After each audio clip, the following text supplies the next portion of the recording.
Holy fuck, you just, dude, you gave me goosebumps again. That, at our age, to know that is insane.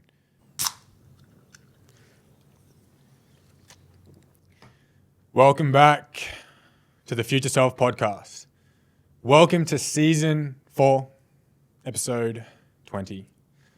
My first guest episode, been back in Bali for the start of 2025. Today is with a human that I met through social media. We connected to a very like-minded approach to life, thoughts, and dynamic about business, although in different fields of businesses. Today's episode is with Sol. So welcome. Thanks for having me on, mate. I haven't done rapid fire questions in a long time, so this will be enjoyable. 10 questions, answer just as quick as you can, but if you need to take a moment, you can think about it. Sounds good. Question 1. If you could instantly master one skill tomorrow, what would it be? Audience status recognition. Number 2. If fear wasn't a thing, what would you try next? Performing in front of 100,000 people. Love that. Number 3. What's something you are really enjoying in life right now? Creativity. Number 4. Give me a recent win. 6 figures. Number 5. Now give me a recent lesson. Success is nothing if not shared with other people. Number 6. What's a skill you had as a kid that has impacted your life now as an adult? Playfulness. Number 7. What makes you happy? Connection. Number 8. What's a common struggle you see amongst humans that they deal with? Fear of judgment. Number 9. What's the hardest aspect of your life right now? Hiring. Number 10. Who has inspired you the most? My dad. Take me down the journey of what success has looked like and what it looks like for you now. Success is, it's been a whirlwind because I think my definition of success changed, because my success used to look like conforming to what the environment I was in presented to me as success. That was get the good corporate job. That was make the parents happy. That was get a mortgage, get a stable life, live in London. And then about a year and a half ago, I came to this beautiful island of Bali, and success changed, and success meant be happy, be healthy, be purposeful, be fulfilled. And I'm in the process of removing myself from what the early definition of success was and then aligning myself with this new definition. And success is I'm getting closer and closer to that view of success now. What actually allowed that idea of success to change? Because I see often in big influencers, and me and my mate always talk about Iman. Do you know Iman? Yeah. And I used to have a similar perception that he has to success, the fast cars, the lavish lifestyle, the planes, all these things. And that's changed for me. My perception of success has changed, but I've thought maybe it's stayed the same for him. So clearly there is an aspect with a lot of humans that what they think success is when they're starting out can stay consistent throughout the course of their life. So your success difference drastically changed. Why? How? I think I never critically evaluated what I thought success was. I was always swimming in one direction from maybe the age of 10, and I never took my head above water and looked if the destination I was swimming to was the right destination. And I can tell you the exact time that my definition of success changed, which is I was out here in Bali. I was playing a game of paddle with someone, and I just walked up to another guy, and I just introduced myself to him, had a chat with him. And it was like a Tuesday afternoon. And I just asked him, like, what are you doing on a Tuesday afternoon? Because in my head, on a Tuesday afternoon, people are sat in offices and they're sat doing jobs. And on a Tuesday evening, they then finish work and they do the same thing on Wednesday.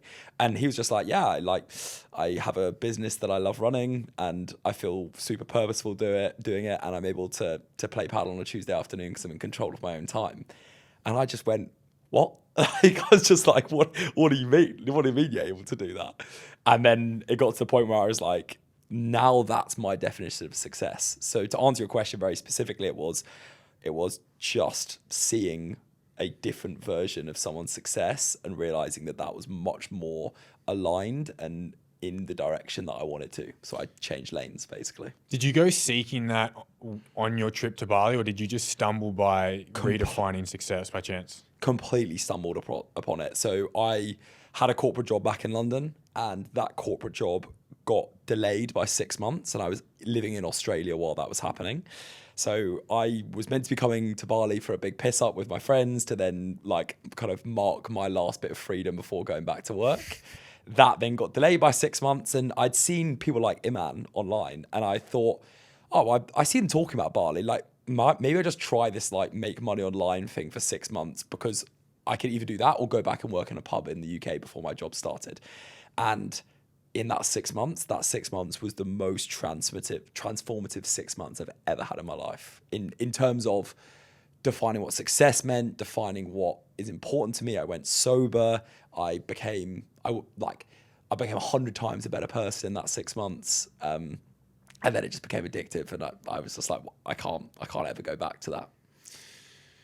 So for the audience listening, I preset the tone that today is going to be a discussion. It's not going to be an interview, but I don't want to skip over a really important factor, which is your ability to take the step. So I don't want to brush over that because we're having a discussion.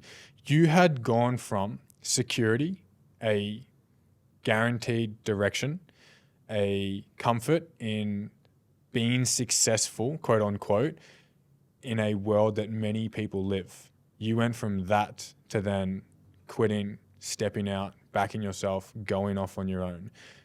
What fucking allowed you to go from that path to this other path? Because I know so many people that are so fearful of change and so scared to do different. They could, but it is so crippling that they don't. So how the fuck did you differentiate that? I love that question. I think, and I'm so keen to hear your thoughts on this, but for me, I became so scared that what I was doing right now was going to be the rest of my life. So it actually came to the point where it was less scary, and I had a lot less fear attached to jumping than I had to staying where I was.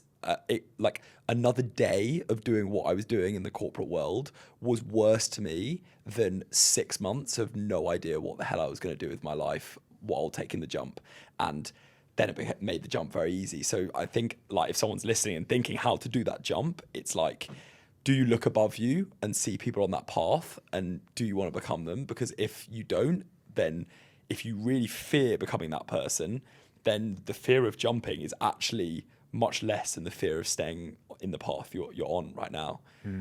Does that resonate? Have you ever had to take a jump? Have you felt aligned, or? I got to be honest, man. Weirdly enough, I've always worked for myself, but I've worked out of 2 other businesses. So I've worked at 2 different gyms where I was running my own business, but I was still under their rules or their expectations or the structures they had in place. So I've never actually gone from working for someone to, okay, I need to go out on my own. The only thing I can relate to is April last year. I went from living in Australia to traveling the world solo, but that was a goal I still set when I was 16. So I knew I was going to do it.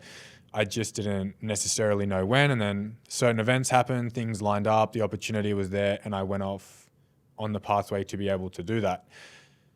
The thing I give this analogy, my biggest physical fear is heights. And I always have the analogy because recently I've been pushing my ability to overcome fear. People always say, take the leap, it's easy, because for them it was easy. But taking the leap for some individuals might be their pinnacle fear. So if I'm going to say to someone that pinnacle fear is taking the leap, take the leap, they can then say back to me, okay, jump off that 10-meter jump rock. Because it's the same ratio, different scenario, but same. So they might be like, yeah, well, you were able to take the leap. It wasn't scary. It's like, fair. So then it's like, we'll do something that matches the fear. The thing with the analogy of the jump rock, I stood on this ledge for 45 minutes one time. I wasn't able to do it and I went home. And I regretted it so much. And then the next time I went, stood on it, looked down, jumped straight away. And taking the step is defined so well by that analogy, because the minute I landed in the water, I looked up and I was like, why did I take so long? Like, why did I stand on there last time and not do it? And then why did the time before that I stand there and think about doing it? No, I wanted to, but still didn't do it. Why did it take to this point to do it? And now with the hindsight knowledge I have, I'm looking back having done it, thinking, why the fuck did that take so long? And you get that instant solidification. Like I remember I was swimming in the water down below looking up and I was like, oh, that wasn't even that bad. And this ties in with another thing I always say, that the fear of doing something is 10 times more fucking scary than just doing it itself. It is scary, the idea of going to the gym, but actually doing it, getting in your car, driving, walking in, picking up a weight, it's not that scary. It is so terrifying talking to a new person, but the action of it, you just say a couple words, hey, how are you? That's it. And the thing I struggle with is the friction other people feel towards taking the step. Because for me, I've taken so many and I haven't looked back and gone, fuck, I wish I didn't. Or I've only ever looked back thinking, shit, I wish I did that sooner. And I feel this massive friction that there's so many humans I know that just won't take the step. They won't take the leap into doing the next thing. They won't change. They won't choose this thing because it's so scary. But I know for a fact, if they were to do it, they would look back and think, shit, why did that take so long? What's your thoughts on that? I think the interesting thing is what you said at the start there, which is you said that the fear of taking the step is the same as your worst fear, right? So someone's fear of taking the step to something to us or you may feel like nothing. It might be literally going out and speaking to a girl or going out and quitting their job. Whereas what's your greatest fear right now? Heights. And then that fear is of the same echelon, right? Yeah. So I've been trying to do this as well because I sit on sales calls with people who are constantly having to make the decision to do what I've already done. And I'm sat in the water looking at you, thinking whether they should jump it and go, this is super easy. But for me, sat in the water, my next fear is like, okay, I'm terrified of swimming 100 meters. And actually that's what we've got to compare those fears with. And I find trying to remind myself when you just swipe someone and say, look, that's super easy, but it's like, how can you compare it to the next fear? Because as you say, the fear is of equal gravitas. It's just a different field. So I think the way that I like to think about it is basically, as you say, breaking down the best thing that happened for me was disaster scenario planning. Like when I was quitting my job, I thought, what is the worst thing that can happen? Literally the worst thing that can happen. And I broke it down and down and down and down. And it always gets to the point where you break it down and you just realize it's not that scary at the end of the day. And an interesting thing to add on to that is that it's funny, I heard this once and I'm interested to hear your thoughts on this, but someone said, the reason we're scared of things is because we're scared of death. And if you can accept the fact you're going to die, you don't fear anything, because every single thing that you do, the worst outcome is death. And therefore, if you can accept that you're not scared of death, then you're not scared of anything else. Does that did you see the logic in that? Yeah.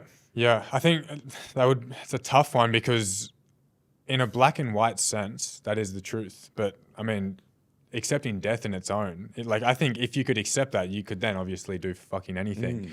I have an episode coming out after this that talks along the lines of someone is so embarrassed to try something new. They're so scared to try something new in case they embarrass themselves.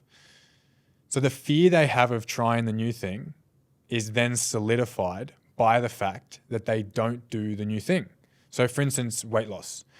Someone is so scared to go to the gym in case they fail and they embarrass themselves. But they're embarrassed of how they look. So by not going to the gym and not even trying, they're guaranteeing the exact outcome that they're fearful of. They're scared of failing because that's embarrassing.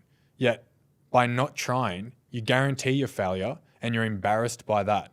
And it's a very paradoxing thought process that what stops us from doing something is actually what guarantees happening by us not doing it. So me personally, and this has changed very rapidly recently, which I'm proud of. I'm actually proud to say, but I, in the past, have been a massive avoidant attachment style. So my first real relationship, I was very heartbroken. And by being an avoidant attachment style, it's protecting me from pain. When someone gets close, I push them away. No, sorry, I don't want to deal with that. So I'm protecting myself from pain because of the risk that if I let someone in, they could hurt me. But by not letting them in, I guarantee the pain of not having let someone in. So I now live the exact experience of what I was fearful being a risk of happening. And it's an interesting contrast that we're too scared to risk it, so we essentially just guarantee it. It's like, well, what if it doesn't instead of what if it does? Because by not doing it, we 100% experience what we don't want to, just in a different light. So how the hell do we get to the point where we don't reinforce that and we get to the point where we take the risk every time? Yeah, that's a great question that I would be asking myself too. And you actually mentioned it. You became so fearful in your life of staying the same that you had to change. And that's with the work that I do, that's what terrifies me so much. The change is essentially inevitable, hopefully. But I'd just rather someone not let things get so shit that they're forced to change. It's like holding this knowledge that they don't have, knowing eventually you'll get there. So let's just skip 5 to 10 years of self-sabotage, start it now. And then you can live 5 to 10 years flourishing. And that's, I actually don't hold the answer for that. But I just hate, or I strongly dislike the fact that it's inevitable that you're going to have to change. Why let things get so shit before you actually change and do it? It's fascinating, isn't it? And there's a theory which is, is everywhere right now in self-development, like media like this, and it's the region beta paradox, which I love, but I apply it so heavily right now to middle class Britain. And I don't know if you're familiar with it, but just for anyone who's listening, it's the idea that the problem is people exist within maybe 6 or 7 out of 10 in their life. And they, in order to get to a 9 or a 10, you have to drop to a 5 or a 4. But no one is willing to drop to a 5 and a 4 to then get to that 9 and that 10. And that, I believe, is the reason that people don't take the risk, is because they either convince themselves or they actually are within that 6 or that 7, that mediocre life. But their life just doesn't quite suck enough for them to put the graft in. And I can only say that from my personal story. That's exactly what happened to me. The fear and the hatred of the life that I was in got so bad that I was willing to literally throw everything away, because I was like, well, I don't want this. I'm at a 4, I'm at a 3. I'm happy to do it. And now I can say I'm at a 9 or a 10 because I was at that 4 or that 3. But most people, for me, a lot of people that I know exist in a 6 and a 7. And it's just not worth it to go down to a 4 to be able to take the risk to get to a 10. So maybe it's what people fear they're losing. So they're in a position they dislike and they fear losing that. They're in a position that they dislike, but not quite enough. Yeah. And it's not quite bad enough for them to put the action into doing things. You see people who are in like tremendous poverty and they're absolutely hustling to get to another point because nothing is worse than the current situation they're in. They would work 17-hour days in order to get out of that. But, when you're sat and you're like, okay, well, take your example. For example, people who are a bit overweight, like it's they can eat food when they like. They don't have to push themselves and go to the gym. They probably have a decent job. Like, they're pretty stable in their life. It's like, but then all the actions that involve them going down to a 4, like not eating enough, like basically half starving their body to help them recover, to be able to go to the gym, all these things, it's just not worth it for them. So they stay exactly where they're stuck. And I saw that across middle class Britain, which is why so many people are so unfulfilled in their jobs, in my view. The contingent question I'd have to that is, are they happy with the life they're living? On a truthful level? Because here's one change I've started to make recently is meet people where they're at. And holy fuck, it has made my life so much better. My relationships have grown stronger. My conversations are so much nicer. My headspace is clearer and cleaner because I stopped pushing things for people that they don't want for themselves. It's like if I'm having a discussion with an individual about smoking, I clearly care about them so much that I'm willing to stand strong on, you've got to stop smoking. But if they don't want that, me trying to have this conversation out of a kind heart and love actually creates more negativity and hostility than just letting it go. And this is what's so tough for me, because where I came from as a kid to where I am now allows me to say, if I can, you can. So I always look through that lens. The second thing too is being a coach. I want to push people. And a lot of the job I do isn't pushing people to where I want them. It's helping them get to where they can be or where they think they can't get to. However, whether it's been good or bad, for me, the experience has been good to meet people where they're at. Linking back though, every time I have a conversation in a very vulnerable setting with the person that says they're fine with their life, always isn't. All the fucking time. I'm thinking, there's a handful of people I'm thinking of right now, but there's a conversation I've had with an individual that everyone loves. Everyone thinks is thriving. They're happy doing this, they're happy doing that, things work well. And every time we get vulnerable and they're willing to just talk the absolute truth, not this fluff, not this bullshit I'll pretend, like the actual raw truth, they admit always, I'm not happy with where I'm at. And that's what gets to me. If someone is fine with where they're at and they have more potential, it's not my job to force that on them. And if they're happy, again, if they're happy with where they're at and they have more potential, let's not touch that life. Like, you're killing it. If you're happy with where you're at, again, the heavy sentence, if you're happy with where you're at, stay there. Just because you can doesn't mean you have to. But 9 times out of 10, the individual is not happy with where they're at and they have the potential to do more and they won't. And that's what really gets to me. Did we have the conversation the other day about the ambitious individuals lacking something inside, fulfilling that? Yeah, so for the audience, it's a conversation I've had recently. Essentially what I've fallen onto, I posted a podcast short about it.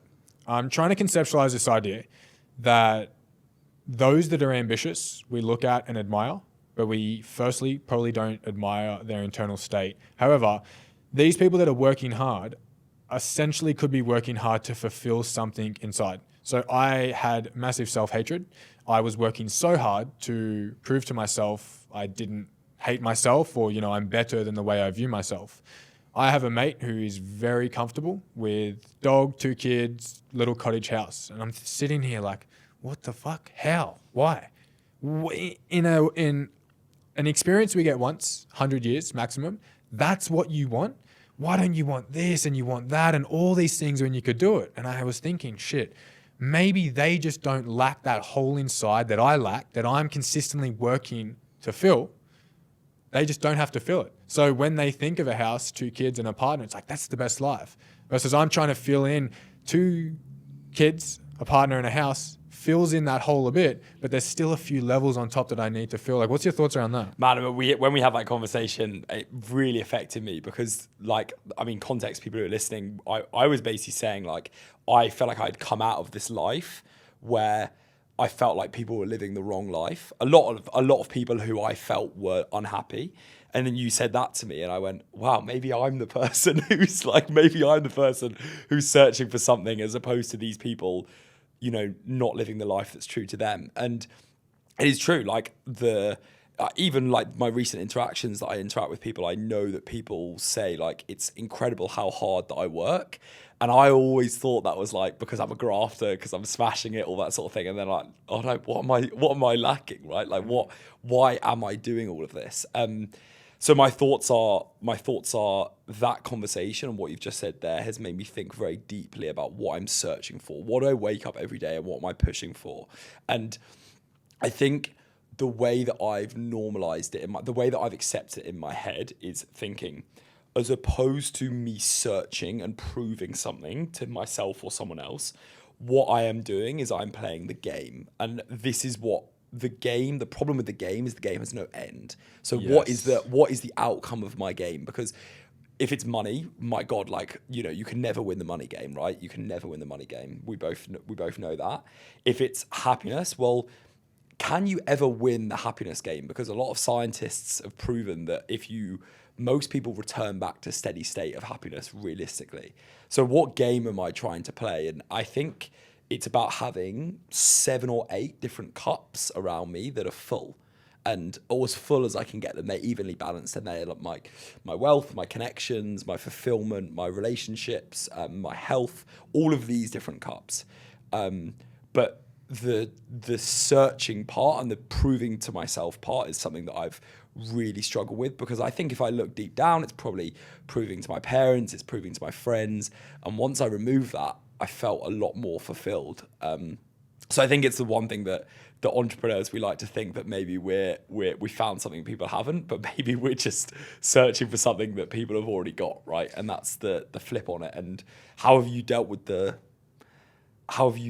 coming to terms with trying to feel that self-hatred that you spoke about? Yeah, I think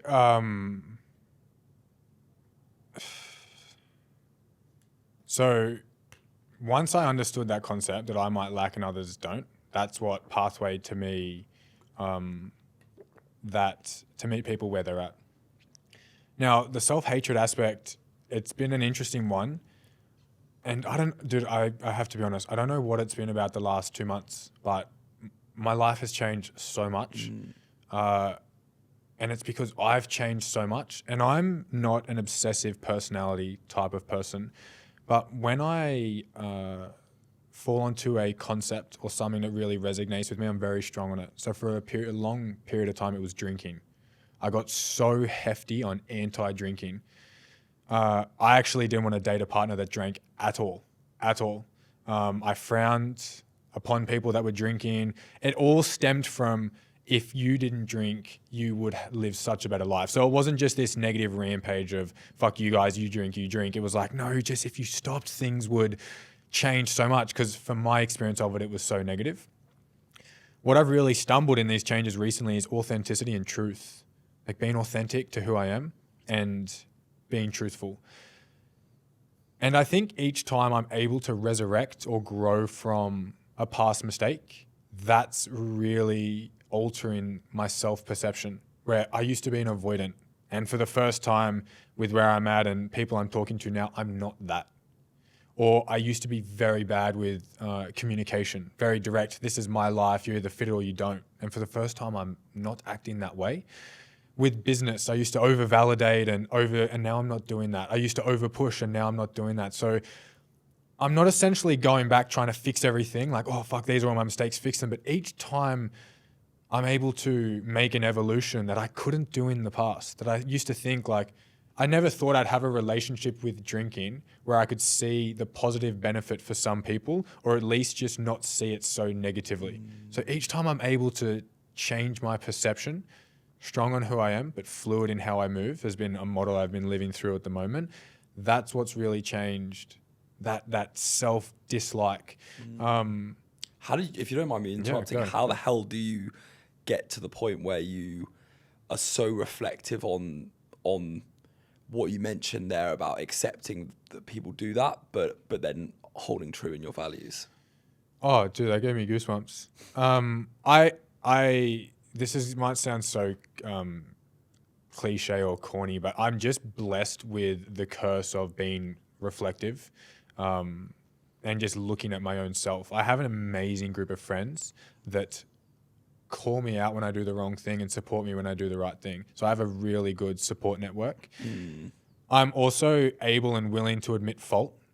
So I'm not a steam engine. I used to be a steam engine. I'm not a steam train anymore. I can admit fault, and that allows me to reflect. Because if you can't admit ownership and fault, your role you played, you can't reflect.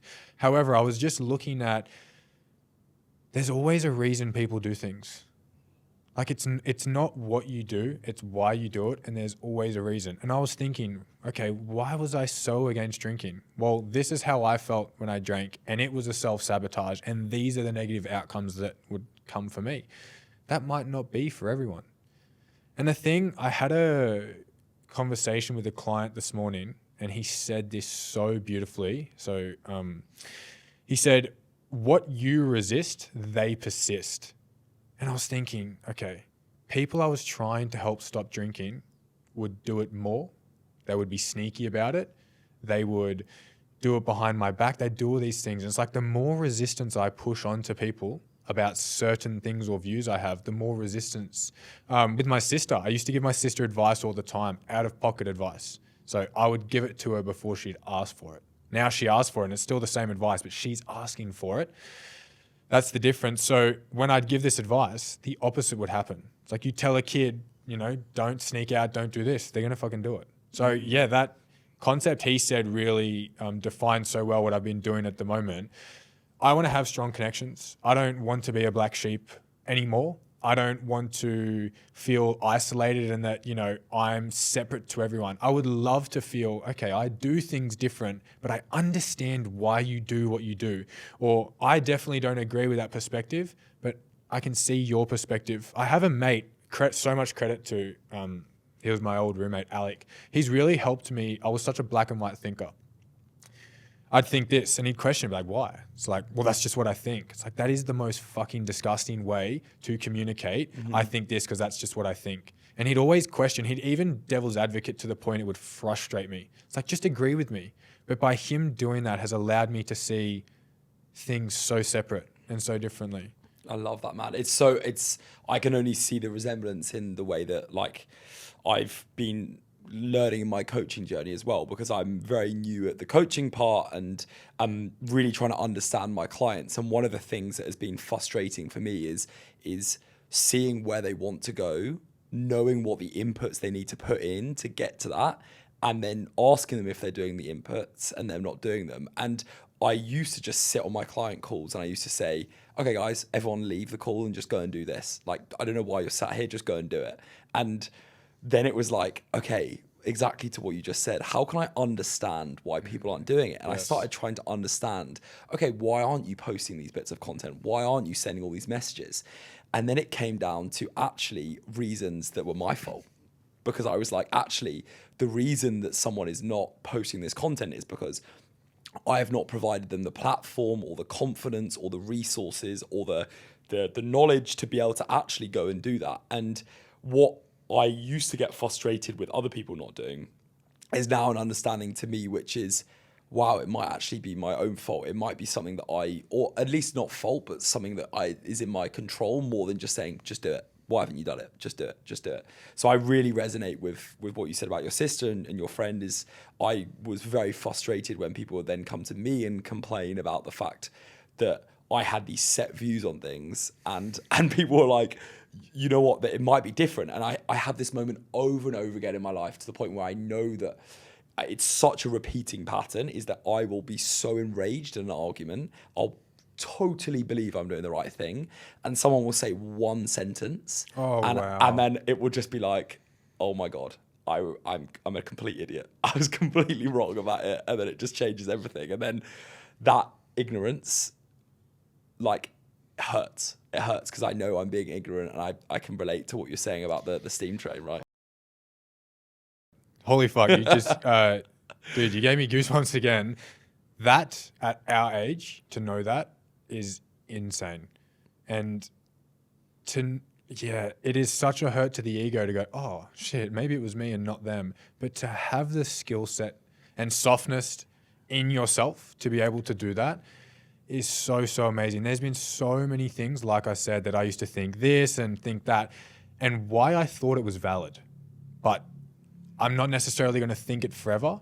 And just because someone else doesn't think it too, doesn't mean they're wrong. So there's, like I said, there's always a reason why we do what we do. I might think, I'm running a podcast, why is no one else? It's like, there's a valid reason why I think that, but I might not think the same thing in 2 years. So be careful how strong you go on it. And that's why, again, I've been saying recently, solid on who I am, but fluid in how I move. Because this stems in with the next question I've been thinking of. You said something to me about social media following. I had been battling against this thing for years. And you said so eloquently, the quality of following matters more than the number. And at surface, it's like, yeah, that's a given. But I hadn't heard it must have just been at the right time, in the right conversation where it's like, yeah, that is so truthful. Having 200,000 followers and 2,000 of them engaging with you or actually caring versus 2,500 followers and 2,500 people genuinely are interested, caring, and aligned to what you have. Yeah, you said that so well. It was just one sentence that changed my perception entirely. The question I wanted to ask, what is your thoughts or experience on authenticity when it comes to people less qualified or less reflective or experienced than you are that on paper seem like they're doing better, or people are more inclined to go with them than they are with you? It's a great question. And you mean that in terms of like how to be authentic in myself when I'm... Well, if I'm coming to you for consulting, Sure. If I'm coming to progress my business and there's you, and then there's someone, 150,000 followers, heaps of people, they're posting transformations, but you know inside, my systems are better, my care is way more, my understanding and reflection in conversations is way better than this generic cookie cutter individual. Yeah. What's your experience, frustrations, and thought processes around all of that? I have been fortunate to spend my whole childhood comparing myself to other people that I got that so out of my system by now that I am so happy that other people are doing well that it doesn't affect me at all, because I know that all I ever think about in the morning is waking up and doing things that I can affect and change, because I spent so much of my childhood thinking, why is this person, even like small things like getting invited to this thing, why are they wearing this thing, like all of these comparisons, and it got me nowhere. It led me in super bad like mental health issues, all of these terrible outcomes that now I'm maturing into business. I'm so accepting of just being who I am as a person and knowing that the right people will come to me at the right time for that. And I also think in an abundance way is that I don't want those people who are looking to, say if we're talking business, they're looking to work with those people who are performing better, because I want people who feel truly aligned and truly connected to my person and what I deliver. So I've dealt with it by accepting that I can't change it. And that's the only thing that's what keeps me happy. So then part B to that question, the thing essentially I go up against in my industry is fat loss challenges. Someone really wants to change their life, and there's 6 months with me, or there's 12 weeks. The 12 weeks does fuck all except a momentary result. The 6 months with me really changes their life. What's the experience for you when someone's weighing up between this quick little thing, or it's like they could really work with you? Yes, it costs money. Yes, it costs time, but the exact outcomes they want will happen if they work with you, and you see them leaning towards the other way. Like, how do you manage that? It's so hard, right? Because you can never take away the human innate want to get results and get things for less perceived effort and less time. So it's quite literally innately impossible to deal with that emotion. For me, it's about education. Like, that's the only thing that you can do. For example, like me saying to you about the quality, not the quantity of your following. Like, I'm super authentic in that belief. That's one of my big beliefs and values. And that's something I'll preach. And therefore, all I can do is educate as many people about that as possible. And I know that will be the people that come to me will go, okay, I heard you say that. I completely agree with that. Thank you very much for sharing. That's great. And the question is to yourself is like, do you necessarily want those people working with you? Who are the people who want the fat loss challenge? Because my hypothesis would be they would get worse results. They wouldn't want to interact with you in the way that you want your clients to interact with you. And they would actually just be more pain than they're worth. Yeah, so I have two lenses on this, because I'm an empathist and a person who cares about humans, and I'm also a business owner. In terms of being a business owner, I agree wholeheartedly with what you're saying. No, I don't want that individual. But as a true empathist and someone who really wants to actually change someone's life, I do want to work with them. Because unfortunately, and this is actually the next thing I'm working on, is it's not a God complex, but it's like a savior's complex, where I feel like if I can work with someone, I can save them and their issues. So when I see them going off on this guaranteed 99% route of the outcome that they don't want, but I know if they went with me, the outcome they do want is a lot higher of a chance. I really do struggle with that. Because through a business lens, it's like, yeah, I'm going to have this person hassle me, fuck around, do all these things. I don't want that. But my genuine reason I coach is a sympathetic care for a human to not feel helpless like I have as a child and as my family has, to know that they can control their outcomes, that they can change. I would want to work with anyone and everyone. And that's why even when I've taken on consults that I know for a fact are a dead lead, I still sit through it, because how hard it can be for someone to reach out for help, I want to honor that by reciprocating the outcome that they desired. So yes, I know it's going to be probably a waste of 40 minutes and they're going to fuck around, but it could have taken them a year to muster up the strength for that help. And now it's still not enough strength to follow through. They're too scared, they're going to pull out, but I still want to see that through. So unfortunately, as a business owner, and I'm really starting to work strongly on both. And I've never been walked over. If I have a client that I'm working with that's walking over me or taking advantage, I don't hold so much empathy where I'm like, all right, I'll cop this shit and work with you as long as you want. It's like, nah, that's out. Like, the drain you're causing could actually allow me to help 5 people. And as an empathist, I'd rather help 5 than 1 that's fucking around. But yeah, it's a real struggle, because yeah, as a business owner, no, but as a person, yes. It's so, that like, because I completely agree. And I think, you know, obviously we both deliver a service we believe is truly impactful to people we work with. So it's so frustrating to see when people don't resonate with that. I guess maybe the reps that I sold on a fitness program, and I started realizing that I could not sustain myself as a business owner if I let my empathist come through. Like I had to, on the sales side, I had to fully just accept that what I wanted to happen, some people, they were not there yet. And so I act like a business owner on a sales call, and I act like an empathist throughout my service delivery. And that's the only way that I've been able to sustain doing all right in business, because of the fact that it just emotionally breaks you every time that you get on a call with someone and you know that they are the person that should, and like, you want to work with them, and they can't see it. And there's no other way I can get around it. And small things like just not pushing hard on rejections, not feeling emotionally connected to people. People might say you should feel emotionally connected to people on sales calls,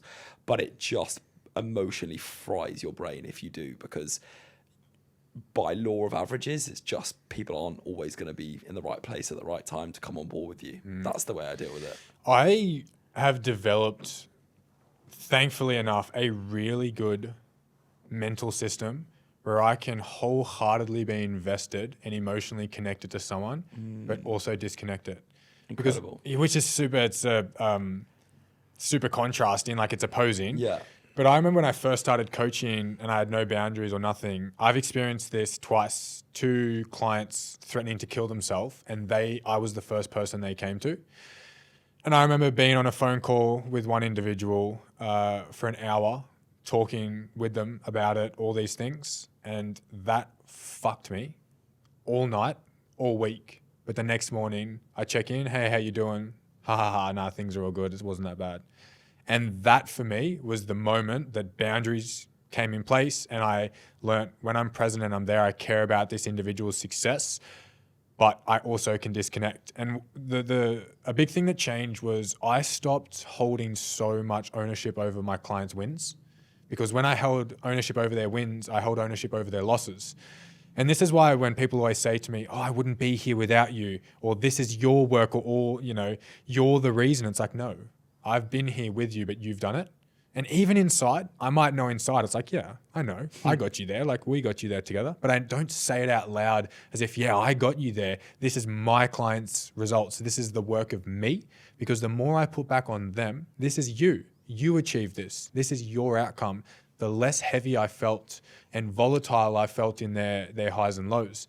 So yeah, interestingly enough, I'm so connected to my clients, and I truly fucking care when they buy a car, if they get married, if they lose their job, if all these things. But I can also go to bed if someone lost their job that day, or I can wake up and do what I need to do if someone's struggling. I don't know what it is or what you'd call it, but I think it's just years of conditioning to know when you hold so much from them, how hostile and hard that can be. So it's like, yeah, you got to learn to care deeply and then flick the switch and then also live your life too. Yeah, which is fascinating because I've learned to be an incredibly business focused on sales calls, and then as soon as someone onboards with me, I really struggle with boundaries with them. Like I will be texting them all the time. When they win, I'll feel it deeply. Like I got a text from one of my clients the other day who like had signed up her first high ticket client, and I genuinely felt so happy, which is a nice feeling to have. Right? I never want to take that feeling away from myself, but I agree that the problem is in a month's time, if she then goes, I'm not getting a single client, I'm going to feel that incredibly painfully as well, right? So I agree wholeheartedly with like, how can you separate those two, but maintain the balance that we have? Because I mean, I guess I'm interested on your thoughts on this, but the reason I didn't really, when I got into this, it was because I thought I had a skill and I wanted to teach other people that skill so that they could get results and live the life that I have built for myself. Like that was kind of the reason I got into it, and I enjoyed the skill and I thought I was pretty good at teaching it. And my God, the biggest reason I'm doing it now is it's just so fulfilling. Like I love the fulfillment I get from it. And I really struggle to dial that down because of the fact that it's like a drug. When a client texts you and they've got a win, it's like the best feeling ever. So how have you disconnected yourself from that? How have you put up those boundaries? Oh, I'm relentless on boundaries. Like, so strong on them. So I have a few things. Since going international, I changed. I had a contact boundary between 8 a.m. and 6 p.m. Any time outside, I wouldn't answer. Now it's just Monday to Friday. Boundaries are massive for me. You know, like all my clients' info needs to be in the sheet at 12 Sunday. If it's not, even if it's 12:01, their sheet just gets skipped. I don't spend that time because I need to show up for me and respect me. And what I let people get away with, they will take advantage of. So if 1 week, oh, it's all good, you know, put the info in the sheet, they will do that again. And the hardest thing I actually struggled with is realizing I'm a coach, not a friend. I can be friends with my clients. And to be honest, I am with almost all of them. Well, I am with all of them, but I'm a coach first. Yeah. It's like parents who are friends first rather than being a parent. I am a coach first. So yes, you might message me a win on a Saturday, but my boundary is no weekend content. So don't be disrespectful and message on a Saturday. If you show up for me, I will show up so much for you.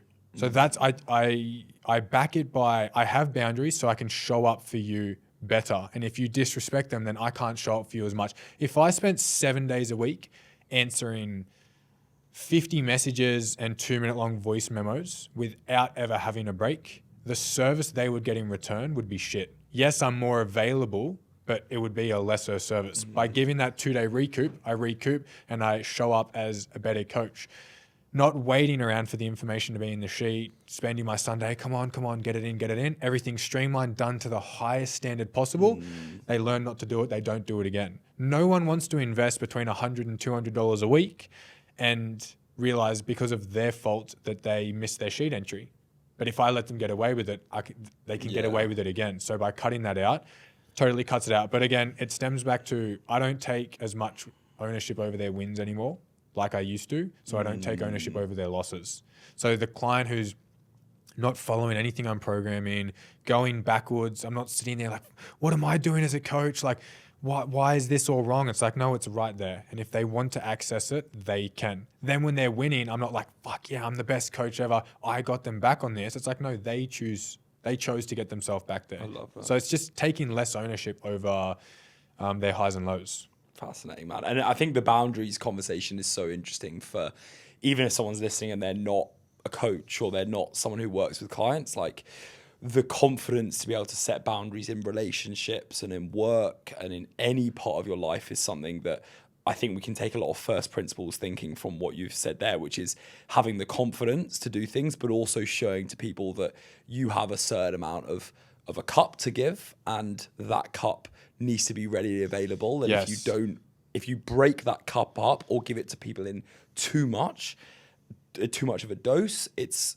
it ruins the quality of that cup for people. Yeah, so 2 points. I experience this so much with parents. Parents feel guilty for working on themselves, so they show up for their kids all the time. I'm like, how fucking selfish that you're showing up mediocre as a 70% parent when you could take 2 hours out of your week and show up as a 100% parent.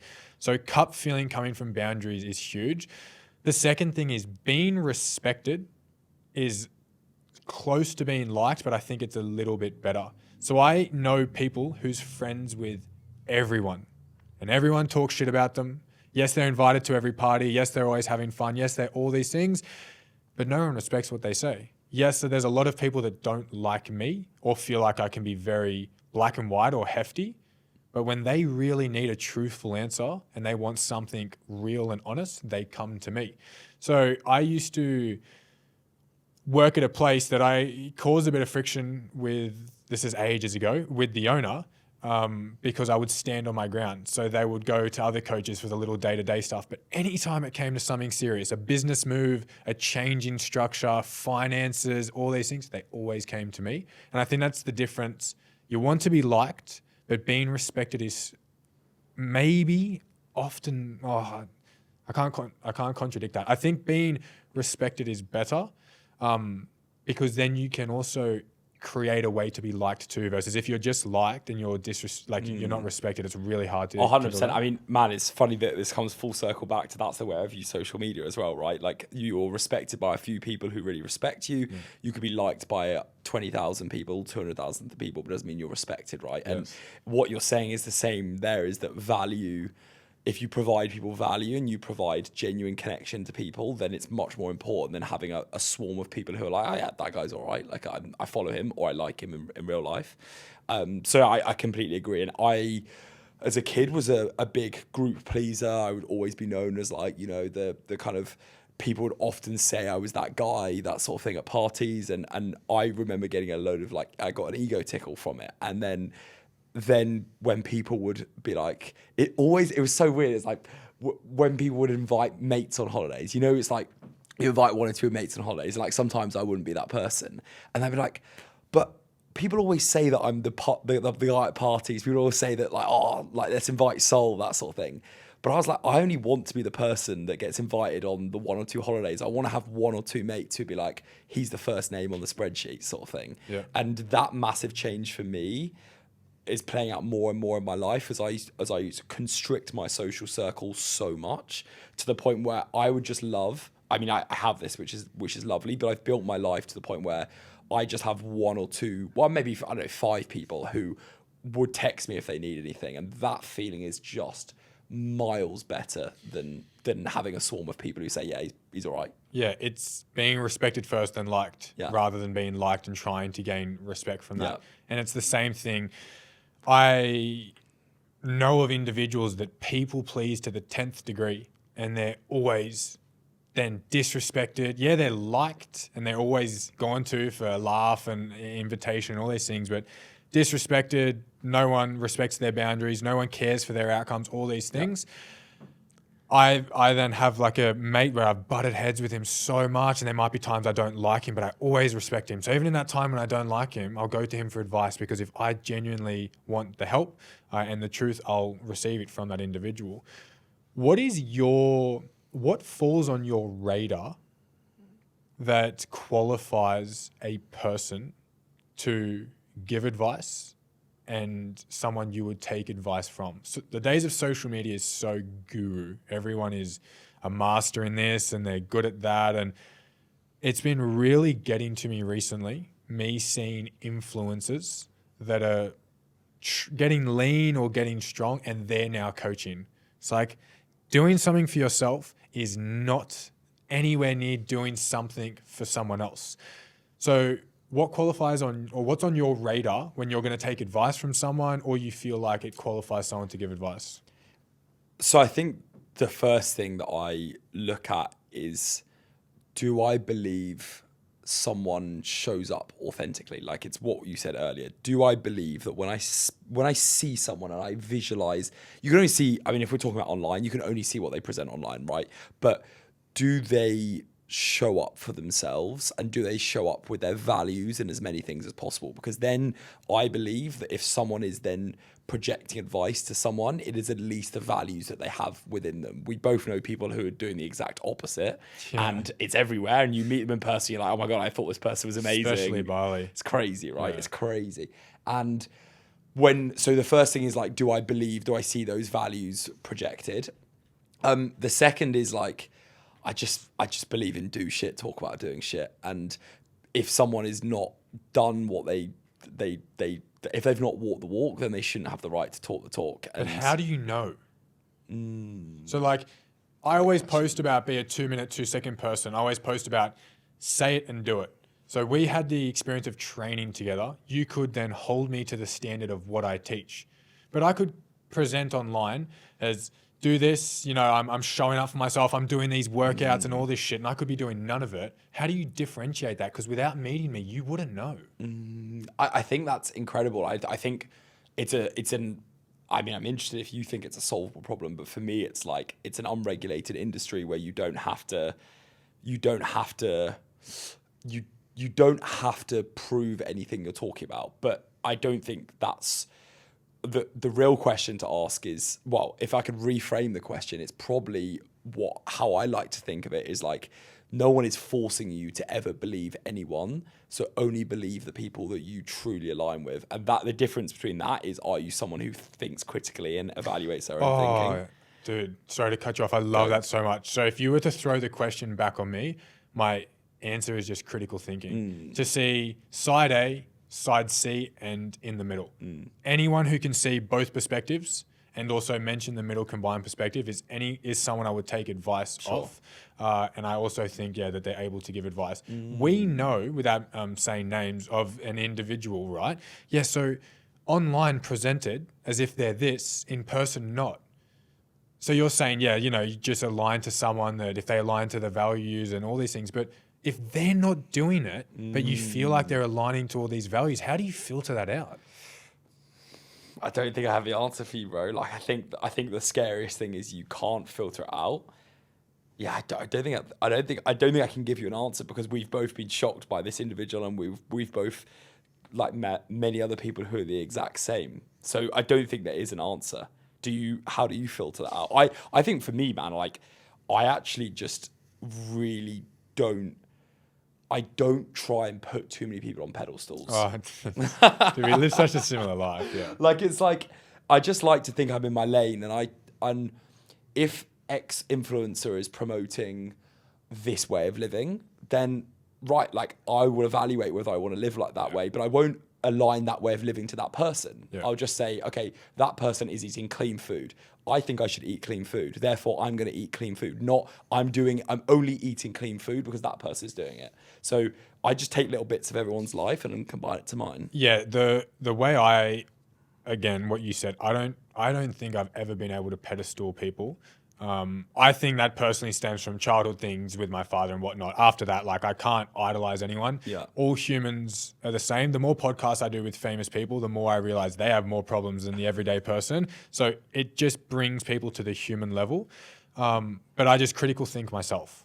So if they're living this life that running 5 a.m. every morning is great, it's like, okay, why do they think that? Okay, why might that not actually be useful? And then what's the thing in the middle?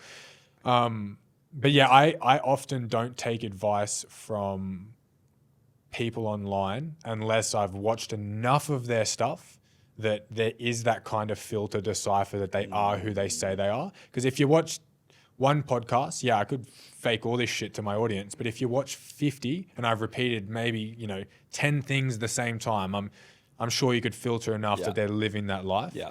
But yeah, I just think I like you said, I don't take it at face value. Someone says you need to wake up at 6. I'm not going to start waking up at 6. But if they might spark a thought, okay, why 6? Well, what's 6 going to do?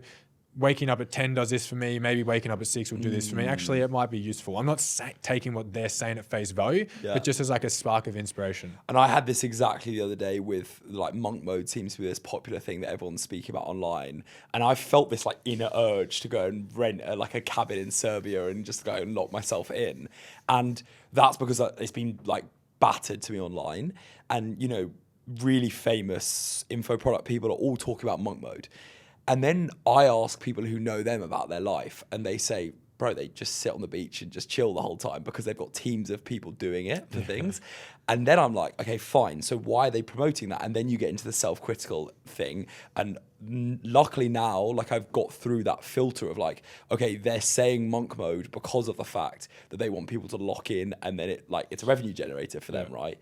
So you think critically about that idea. And now being able to think critically about monk mode, I've been able to think, okay, so why do I want to do monk mode? It's because I don't feel like I'm getting enough work done. Why don't I feel like I'm getting enough work done? Actually, if I lock myself in a cabin in Serbia, it won't change. It's actually just my environment, which is my problem. And then that critical thinking has got to the bottom of like, why are they promoting monk mode? Yeah, see, the struggle is not everyone critically thinks. Yeah. And that's what's tough. And this is why I get so enraged, specifically because I'm in it with the fitness industry, because the vulnerability of individuals is so high. And a lot of people that are in business, from what I've experienced, aren't empathists. They sell, make the money as much as they can. And I was going to do a rant about this on my story the other day, and I held myself back. Someone could say drinking water builds muscle. And it's like, I hate when people use catchphrases and there's a tiny bit of truth. Yes, drinking water can build muscle because muscles need hydration, but drinking water does not build muscle. So I hate when people say these vulnerable, taking advantage statements, but there's a caveat of truth in there. Oh, drinking greens juice can make you rich. It's like, because drinking greens juice might slightly alter this one part of your brain, and that part of your brain is to do with critical thinking, and critical thinking helps with rich. I am so disgusted by, and I'm seeing it more and more, people using these catchphrases and hooks and all this vulnerable information because it sounds great to take advantage of vulnerable people. It's like eating chocolate could lose weight. Like a vulnerable, non-critical thinker will go, oh, that's great. It's like, that's fucking disgusting because, yeah, maybe eating chocolate stops you craving other things. So then by not craving other things, then you don't eat as much, then you don't lose weight. There's like a caveat of truth, but there's just so much bullshit to take advantage of people, and that makes me sick. It's just social media, right? It's just impossible to deal. It's impossible to get away from the hook world because of that's how it works, right? I think there is never going to be anyone to hold those people to account, and there's never going to be anyone to actually, there's no rule in place that is ever going to be able to stop those people from saying those things. But as you say, it all comes down to how can we critically, how can we, two people sat in a podcast studio in Bali, but like, it's true, right? Like how, if someone is listening to this right now and they're thinking, yeah, like I am swayed by other people's opinions, how can we, how have you become someone who can critically evaluate? Taking ownership. There's a lot of things, listening to podcasts, so appreciate everyone tuning in. Podcasts, books, and conversations with friends, but it all stems from being able to take ownership. When I've learnt this person became sad because of my fault, it's like, this person just didn't become sad for the sake of it. It's like, it was my fault or my role in it. My role led them to do this, and then that led to them feeling sad. So the more ownership I took and reflected on my role in a specific, that's what opened up the doorway towards being a critical thinker, because I could think, okay, the situation isn't just what it is at hand. I've played a role, they've played a role. And it's just, look, to be honest, just thinking of left and right. Like, yes, you might believe left. I think this, but also think of the other side. I think people are more productive in the morning. That's just a belief that I have. But I'll also think of the other side. Well, maybe some people are wired different. Maybe some people like the quiet in the afternoon, all these things. That's a critical reflection. It's not being single-lensed. And I see it all the time when I have conversations, like relaxed conversations, nothing of like a podcast or work-based. When someone says something without reasoning, Donald Trump's an idiot. It's like, oh, okay, why? He just is. It's like, holy shit. The lack of critical thinking in that is actually scary and almost embarrassing. Yeah. He's an idiot because of this, but he's also great because of this. And I'm guilty because I used to be single lensed, and I can't be too anti it because it got me to a really good position. But you just have to be able to see both sides. I think critical thinking, seeing both sides. 100%. I actually, it's funny that you say that because I had two friends who fell out very recently, and like I was kind of stuck in the middle of it. And I got this from, I think it might have been from the therapy that I did, but I can't even remember where I got it from. But I got them to both say to each other, or I got them to both say to me when we were meeting up separately, why do you think they did that? Why do they act in that way? And just get them to like verbalize, like they must have done that because they were thinking this. And all of a sudden, after that conversation, both of them were like, maybe they were like thinking reasonably. It comes back to what you say about people do things for a reason. People act in what they believe is rational. And it's the best thing that I have when I'm irrationally annoyed at someone is like, they weren't just thinking, how the hell can I piss so off the most? Yeah. They were thinking, how can I act in my best interest? I might not agree with that, but they were thinking in their best interest. And I think it's a really nice exercise to always think, how can I force myself to think in the complete opposite way to the way that I think right now? Yeah. Yes. Why would you not want to? Like, why go through life thinking this person's just this and that is just that? Because it's probably not. You know, like, again, it ties in with what I've been saying recent. Solid on who you are, but fluid in how you move. And what I mean by that is, I used to be solid on anti-drinking. Now I'm not. It's like, you know, I was able to critically think my way through it and understand it, that now my perception has changed. And when you're too strong lensed without the understanding of another side, it's actually a harder way to live life. It feels easier because you feel protected. Or I'll speak from my own experience. It felt easier because I felt protected. I don't care why they're doing it. I think it's the wrong thing. But that brought hostility, heavy weight. It brought friction. It brought upset, frustration. Versus now, it's like, yeah, okay, this is my belief and my thoughts, and this is the actions I'd take, but actually I get why they do it. And then, you know, it makes sense. And I guess the hard thing that I would be going through at the moment is not being walked over from my ability to understand. So I had a recent situation, huge argument, someone did the wrong thing. And I reflected on it all night. It's like, okay, I actually understand why they did that. They did that because of this. That happened in their life. I understand this person's thought processing. And I was met with the ability to go, I'll just let it slide because I understand it. But it's like, but also the wrong thing was done. So I need to stand solid on the idea that no, the wrong thing was done. And I guess that would be the challenge in my life at the moment, is not being walked over or too understanding to where people think they can take advantage of that. Like if you were to bail on the podcast today, I'd be like, okay, I could probably get it, you know, schedule and all that. But at the end of the day, you still bailed. So then if I was to give you a way out, hey, you know, I understand why you did it from this, and this. Like I said before, people take advantage, or a lot of people take advantage of what you let them get away with. Yeah, boundaries are so exactly like it's the boundaries, right? It's coming up with where you're happy to split that. Yeah, I find that part of things interesting, setting those boundaries, but allowing yourself to be allowing yourself to empathize. But sometimes verbally, it's a different story. I guess the thing that I am interested in with your view of things is like, how do you have strong beliefs through all this understanding of both sides? How do you can either go to the argument where you like super extreme things where, you know, it's clearly 99.9% of people are going to agree on one thing, or you could just think like, you have your beliefs, you are a person who believes these things. How do you stay strong on them? Yeah, great question. Two things. First thing, I'm slightly delusional, in a good sense, where I just believe in myself more than other people could probably even conceptualize or understand. The second thing is just undeniable evidence. So I was anti-drinking because I stopped drinking. I bought a house at 23 years old before any of my friends or anyone else that's drinking, or the 30-year-olds still doing it. I stopped partying. I built a bigger business. I became more successful. I'm now traveling the world for all these things.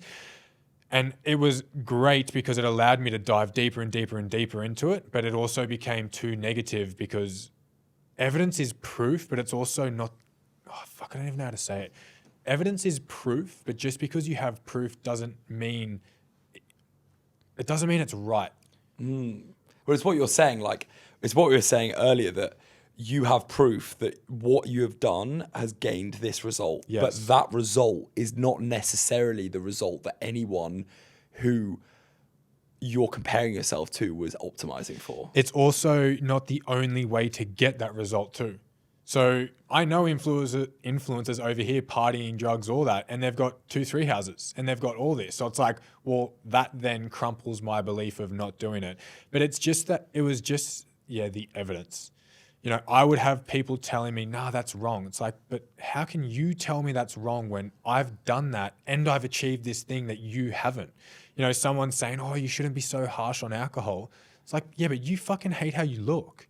I love how I look and I'm fit and I'm healthy. So like, how can you tell me not to? And I think, again, it served its purpose, but that was a lack of critical thinking, that just because I had that belief and it gave this outcome doesn't mean it's the only way to get there. But it's funny that you say a lot about alcohol, because that's one of the things that I struggle with the most with the alcohol argument. Is I truly believe, I mean, we both know that like drinking alcohol as a fact, not as an opinion, is bad for you. Like in a biological way. Everyone knows that, whether they're willing to admit it or surface that admittance inside. That's the exactly right. So I completely agree. But the problem is with alcohol, I struggle to accept anyone who is drinking a lot, because I believe that, ignoring all of the literal biological facts, there are so many other negatives to alcohol, like the fact that it takes your ambition away, like the fact that it causes you to do things you don't like. It's a depletion of your financial resources and wealth,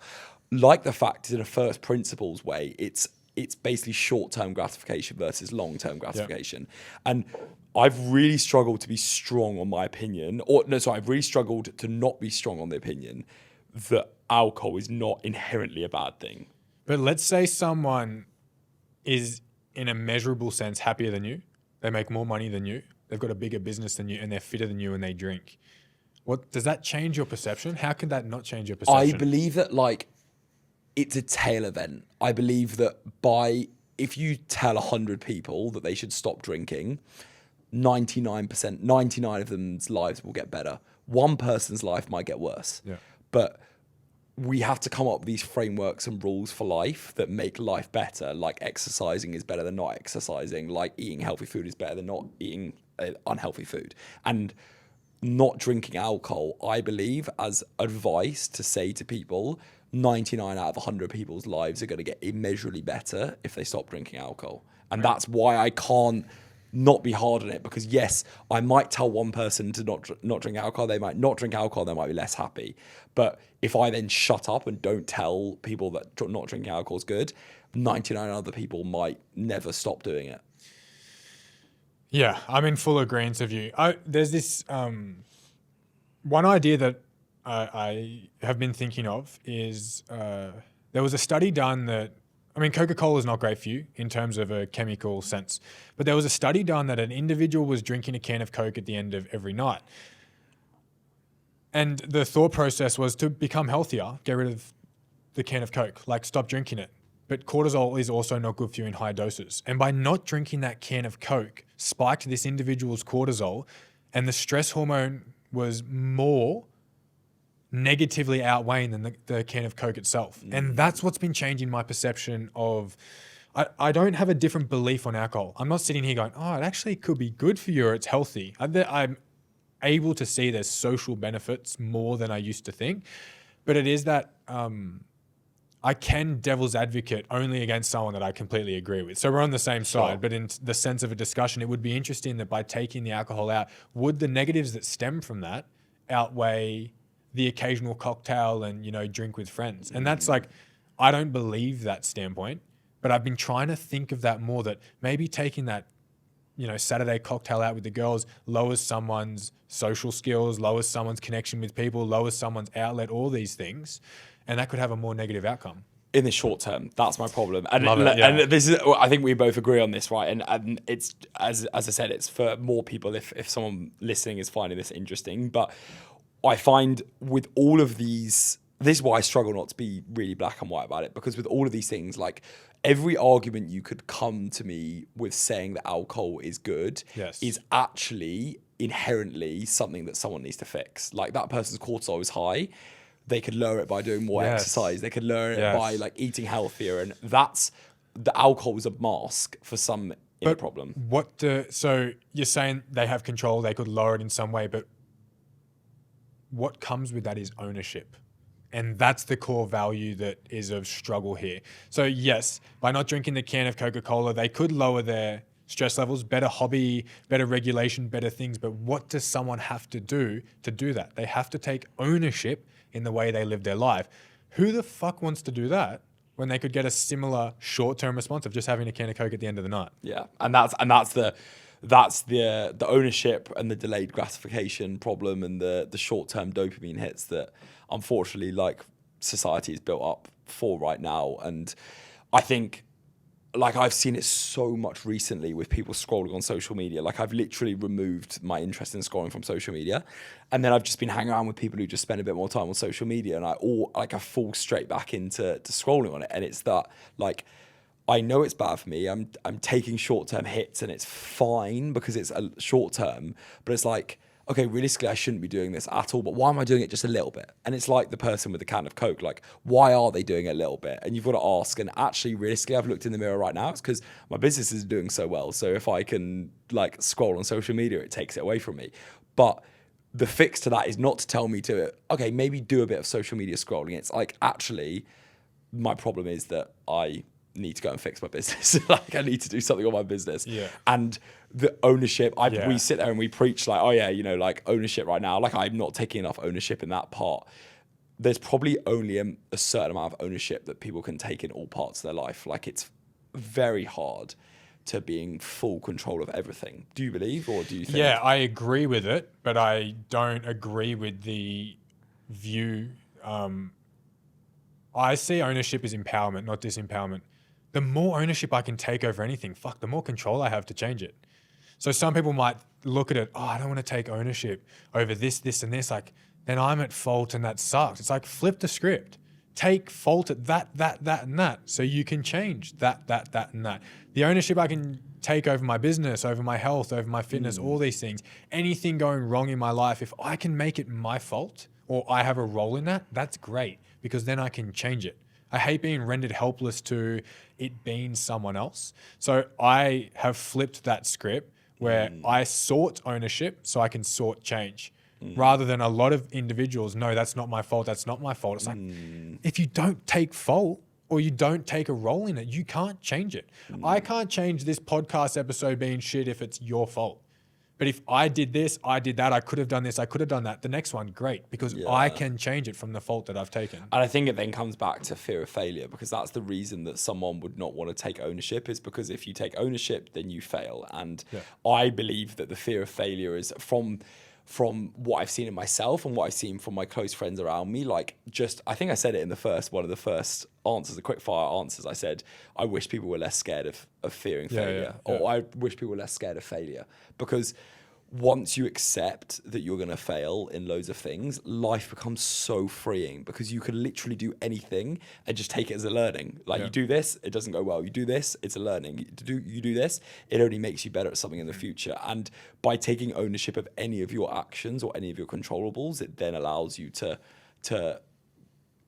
take that failure head on and learn from it and become better and have more chance of success in the future, right? So on that note, into that camera there, what is one piece of advice, a question, or a thought you want my audience to have, think, or ask more often? Am I not doing something, or are you not doing something because of the fact that you don't want to do it, or are you fearful of the negative outcome of it going wrong? That is episode 20 of the Future Self podcast. If you tuned in on Spotify, I appreciate you so much. If you tuned in on YouTube, I appreciate you even more. And if you haven't, subscribe. If there was a part of this episode that sparked your interest or a thought you hadn't had before, timestamp it down below in the comments. Put a like on the video. And if you share it, please send me a DM, because I would love to know that you're sharing the message that I am so passionate about sharing myself. But this is episode 20. So I appreciate you coming on. Thank you. Thank you, brother. Enjoyed that a lot.